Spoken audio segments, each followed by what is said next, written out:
Hi, thank you for joining me.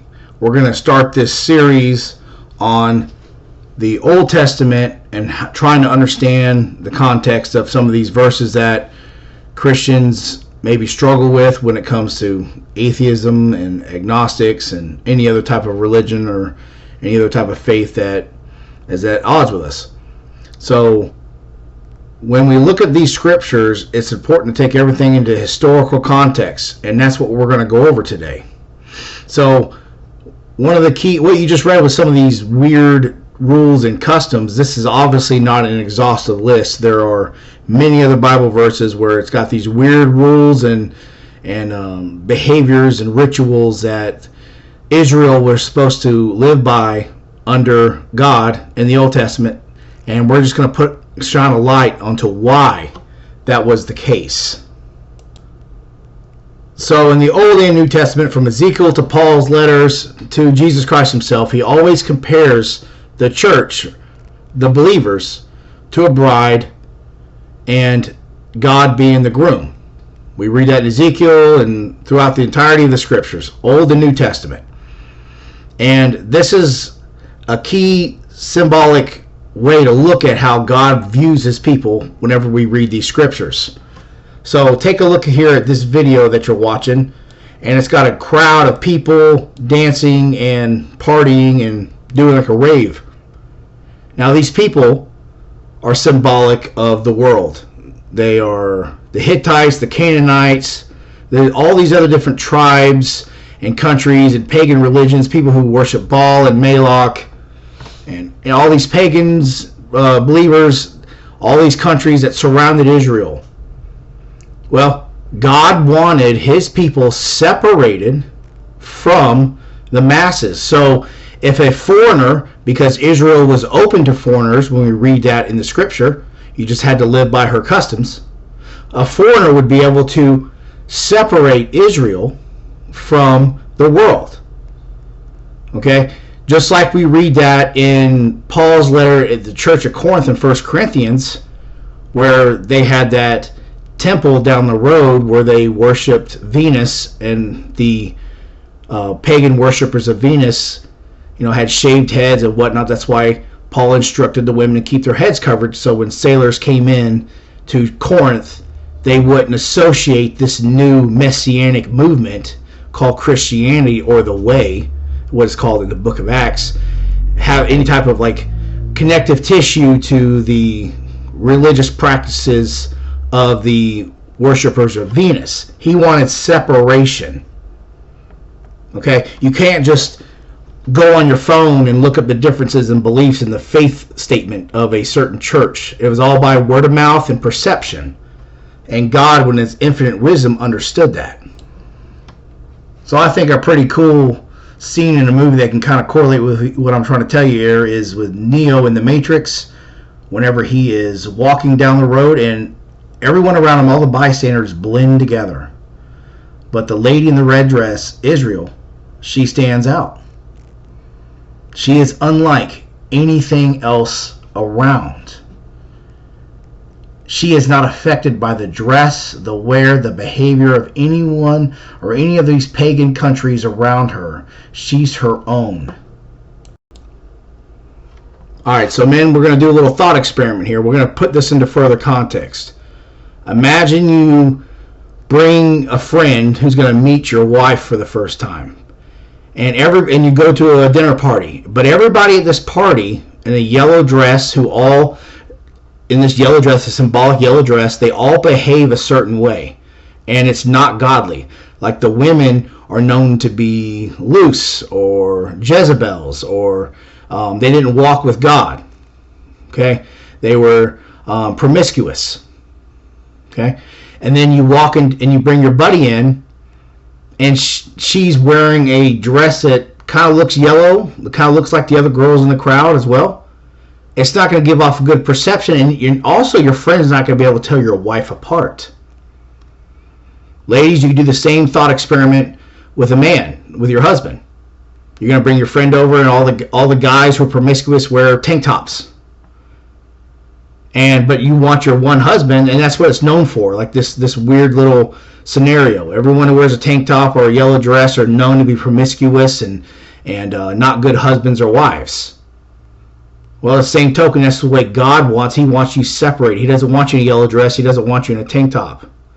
He wants you separated. So that's why God had these weird customs. And it was also for other practices as well. So God gave the Israelites certain actions to carry out as a way to symbolically tell others not to get mixed within the false ways of the other nations. Okay, so that's why the Israelites wore weird badges and different types of clothes, and they wanted them wholly distinguished from the world, okay, morally and theologically, especially because those nations were corrupt. All right, and they also viewed the mixing of these seeds and whatnot, like when you read at the beginning of this video, as magic practice. That's why God didn't want, quote, the mixed seeding, or it's called wedding. It's called or differencing of seeds to conjure up some type of fertile crop. And this also went with the clothing mixed fibers as well. So God started off with a small, light rule like this, and with the cattle breeding. These were practices that the pagans did for their certain religious rituals that were pagan. Okay? So God did not want Israel to do the same, so people wouldn't have the perception that his wife was a mistress or not of him. You see? And this is just a baby step rule to a greater rule, which if you can see how this is a common denominator, like if you're going to teach your child how to behave in a neighborhood, right? As a child, he or she can play in the front yard, and then when they get a little older, they can play maybe in the cul-de-sac. When they get a little older, they can ride their bike down to their neighbor's house, and then when they get a little older, down the street. So the rules evolve over time with the maturity of the person, and it's the same way with Israel. Okay, so Israel at this point in time was in her infancy. So if you're going to teach someone to also not mixed breed with other nations due to their faith, not race, but their faith and their paganism, that this is how you start off. You start off with rules that will slowly, over time, screen those same beliefs and that same practice and that same rule that Yahweh wants, which is no mixing with other pagan beliefs. And this, obviously, Solomon and David, King David, they had problems with this. But then God, in his infinite wisdom and knowledge, knew of these things. And he knew to start off with rules like this to keep us separated, keep Israel separated. And if you can't handle this rule, then how you can handle the big rule type of thing. And also, God is very serious about sin. Very serious about sin. Like when murder was committed, that's why there needed to be a cleansing or a purity of the land. Okay? God views murder as a sin. When these other religions and practices in other countries, these other people in yellow dresses or tank tops don't view it that way.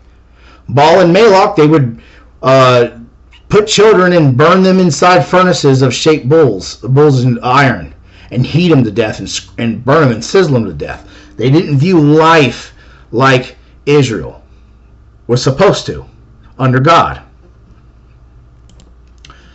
And I did mention earlier how Israel had certain customs that were, quote, weird at this point in time too. Just because it isn't weird today doesn't mean it wasn't weird back then. And I mentioned how Israel allowed in foreigners. Well, that was weird back then. Okay, we live in America where we do welcome, so the home of the free. So we do welcome in immigrants, but this is we're talking 3,000 years ago, y'all. This is not a normal practice. Okay, so, and we read this, let me read you this quick paragraph real quick. So, God's actions in history shaped his people's identity as God's covenant people. The deliverance from Egypt, in turn, was to shape the nation's inner motivation out of gratitude. For example, because God's graciously rescued his people from Egypt, Israel was to remember to treat with compassion the strangers and less fortunate in the midst. His people were not to forget that they themselves were once slaves in a foreign land. We read that in Leviticus 25, 38, 42, 55, and Deuteronomy 15 to 15. But remember, these rules and laws were never meant to be permanent. These were under the Mosaic covenant. And this was, the nation of Israel, and it was very unique because it had its own theocracy and an arrangement which had its own permanent deeds and laws. But all this would lead further to the fulfillment of Jesus Christ. This is what all this is getting people prepared for. Just like getting your child ready to ride their bike down to the end of the stop sign and back instead of just in the driveway. This is all pushing forward to the greater law, the greater covenant, and that's the coming of the Messiah, the eternal Son, Jesus Christ. To sum all this up, the Israelites were to be marked off, separated, just as the Sabbath day was to be marked off, or set apart, or made holy to the Lord. And read that in Genesis 2:3. God knows how important these other, or how should I put this? God knows that these other pagan countries, their sexual promiscuity can easily tempt others from Israel away. Okay? So just the large array of sexual desires that those cultures and customs and countries and worshipers of pagans that could draw people away from Israel. And that's why God didn't want us interacting with them like that or mixing with them. That's a main reason as well. We can't undershoot that. Because they practice, adultery and incest, bestiality, homosexuality, okay, cross-dressing, pedophilia, all these things. That's what they were involved in. And burning children. But we're starting to bleed into the clean and unclean part of this video series about clean animals and unclean animals, so I'm going to try to stop right here. But this is important.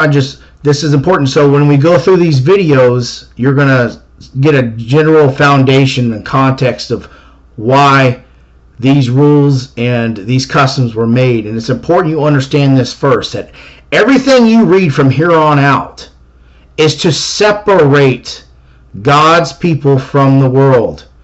And God still carries that same energy in the New Testament. When Jesus says, I did not come here, to unite. I came to divide. We are not of this world. The world is of the devil. It's the same stuff. But these minute, small, quote, you want to call them silly laws and customs from the Old Testament were to prepare people for a discipline that was coming in the New Testament and the new covenant of Jesus Christ. Thank you for listening. God bless you.